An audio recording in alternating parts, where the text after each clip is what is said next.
Résistance culturelle. Dans l'exposition de Nuages verts à Argentat-sur-Dordogne, Boris Vian, de la pataphysique à la science-fiction.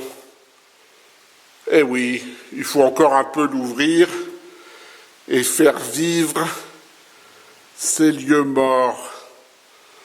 En l'occurrence, un personnage exceptionnel qui aura touché à tous les domaines, dont un genre méprisé à l'époque, le polar.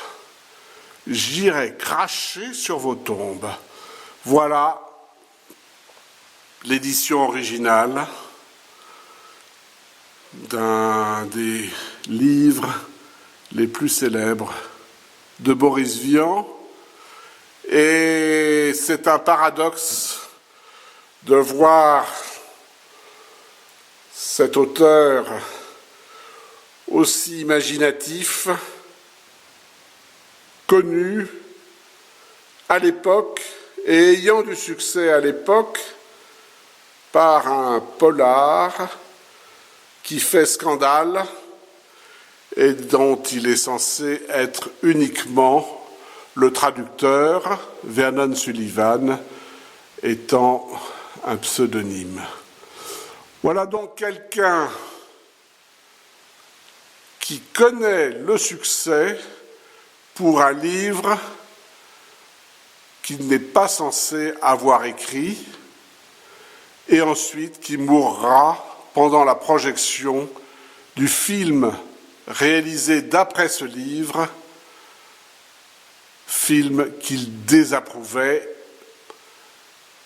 et dont on avait quand même mis son nom au générique.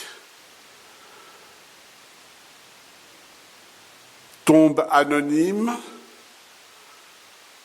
roman sans succès, si bien même que L'écume des jours sera pilonné par Gallimard en 1959 et que après l'Arrache-cœur en 1953, il arrêtera d'écrire des romans et se tournera vers la chanson.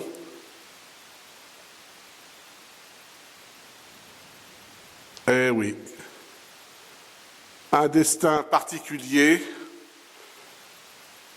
mais un destin fascinant, et puis pas de destin du tout d'ailleurs. Quelqu'un qui fait, quelqu'un qui vit, quelqu'un qui nous parle toujours, et quelqu'un qu'on découvre tout le temps.